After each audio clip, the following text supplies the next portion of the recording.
10, 9, 8, 7, 6, 5, 4, 3, 2.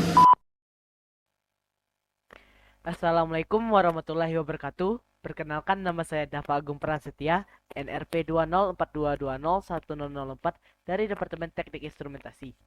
Pada video ini, saya akan mempresentasikan materi yakni konstruksi alat ukur dalam teknik pengukuran. Nah, sebelum itu, saya akan menjelaskan pengertian alat ukur dan pengukuran.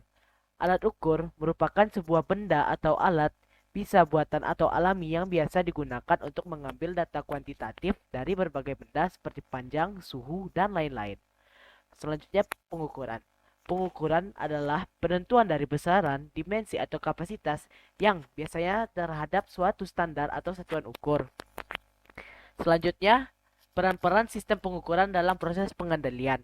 Pertama, sistem pengukuran merupakan bagian pertama dalam suatu sistem pengendalian. Yang kedua, jika hasil pengukuran atau input sistem pengendalian salah, maka hasil pengendalian pun pasti akan salah, walaupun sebenarnya sistem pengendalian tersebut sangatlah baik. Yang ketiga, apabila input sistem pengendalian salah, maka output pun akan salah. Selanjutnya, saya akan membahas tentang blok diagram sistem pengendalian. Nah, pada blok diagram sistem pengendalian ini terdapat set point, yang dimana set point ini adalah penetapan nilai variabel yang kita kehendaki.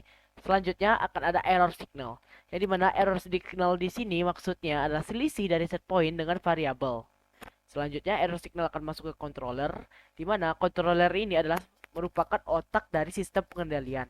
Kenapa disebut otak? Karena pada controller ini terdapat elemen yang dimana mengerjakan 3 langkah sekaligus dalam sistem pengendalian, yakni pertama adalah membandingkan set point dengan measurement variable, yang kedua adalah menghitung error yang akan dihasilkan, dan yang ketiga akan mengeluarkan sinyal koreksi. Selanjutnya, dari controller akan mengirimkan control signal ke dalam final control element atau yang biasa disebut dengan aktuator, yang dimana aktuator digunakan untuk mengubah suatu besaran fisis. Selanjutnya akan menuju ke plan process, di mana plan process ini dimaksud adalah suatu objek yang ingin kita kontrol. Nah, setelah itu akan lanjut kepada sensing element, di mana sensing element ini merupakan peran alat ukur.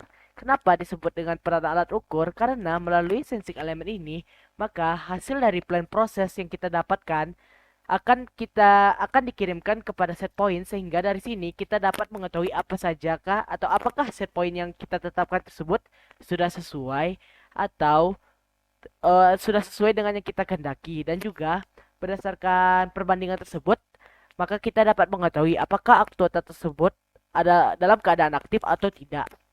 Nah, selanjutnya terdapat peran sistem pengukuran. Yang pertama ada untuk analisa data.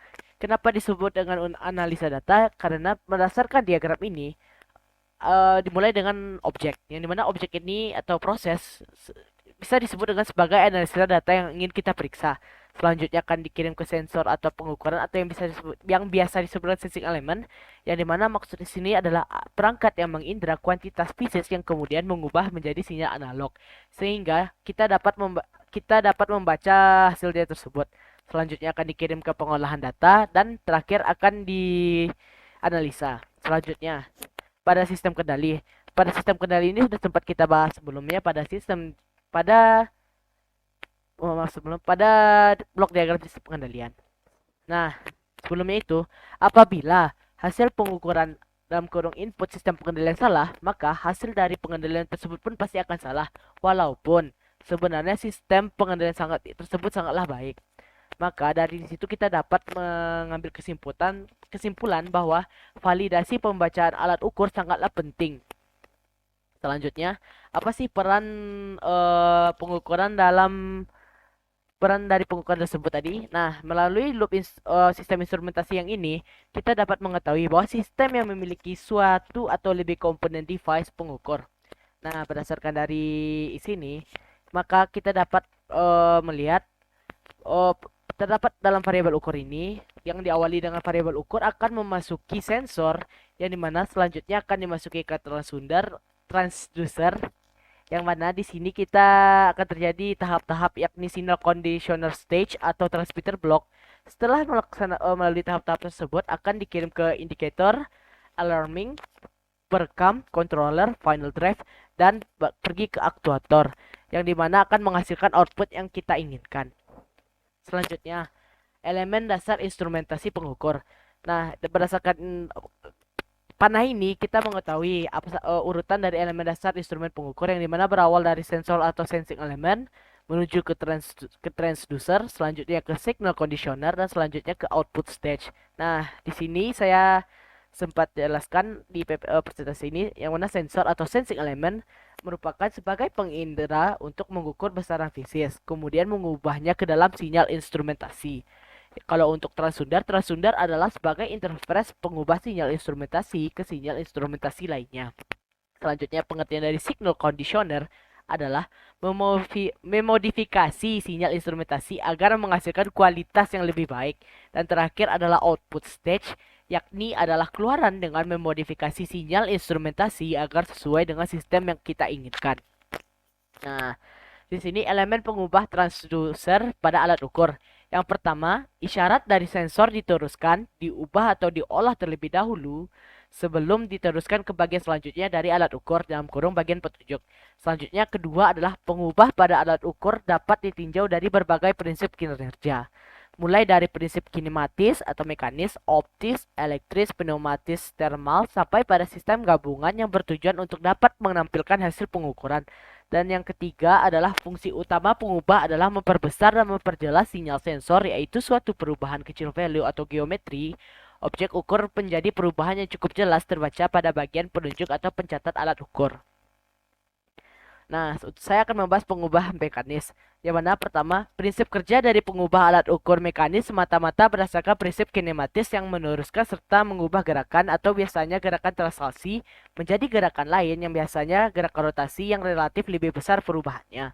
Contohnya adalah sistem roda gigi dan batang bergigi dari jam ukur yang biasa disebut dengan dial indicator, serta sistem ulir dari mikrometer. Contoh alat ukur dengan pengubah mekanis antara lain pertama ada Borden tube atau jam ukur, yang kedua ada mikrometer, dan yang terakhir adalah timbangan analog. Selanjutnya tentang pengubah elektrik. Pengubah yang memakai prinsip kerja elektris berfungsi untuk mengubah isyarat perubahan sebesar non-elektris atau misalnya berubah panjang, temperatur, tekanan, dan lain, baik yang berasal langsung dari sensor ataupun yang telah melalui pengubahan primer atau biasanya mengubah mekanis menjadi isyarat atau sinyal perubahan besar elektris. Nah, perubahan elektris atau arus hambatan atau tegangan listrik dapat diolah dan diperbesar dengan memakai prinsip elektronik atau amplifikasi menggunakan amplifier sehingga dapat diketahui hubungan antara isyarat mula dengan isyarat akhir yang diukur dan ditunjukkan pada skala dari alat ukur. Contohnya dari pengubah elektrik ini antara lain pengubah sinyal dengan prinsip kapasitansi, indukantansi, dan transformator dan lain-lain. Nah, untuk contoh alat ukur dengan pengubahan elektrik antara lain pertama termokabel atau RTD, yang kedua adalah transformator, dan yang ketiga adalah alat ukur dengan display digital. Nah, sekarang saya akan menjelaskan atau menyebutkan contoh-contoh alat ukur yang biasanya digunakan di dunia industri. Pertama, pada gambar kiri ini ada vibration meter, yang dimana vibration meter ini memiliki fungsi sebagai alat pengukur yang dirancang secara khusus untuk mengukur getaran yang dihasilkan dari sebuah benda. Selanjutnya, contoh alat ukurnya adalah lux meter. Lux meter ini adalah alat untuk mengukur tingkat pencahayaan atau intensitas cahaya pada suatu area. Selanjutnya ada hygrometer. Hygrometer adalah alat yang digunakan untuk mengukur tingkat kelembapan suatu area atau suatu tempat. Selanjutnya contoh alat yang keempat adalah vernier caliper, yang biasa disebut dengan alat yang dipakai dalam mengukur diameter dalam, diameter luar, kedalaman celah atau lubang, ketebalan benda, dan ketinggian benda yang bertingkat. Dan yang terakhir, contoh alat ukur yang biasa digunakan pada dunia industri adalah pH meter.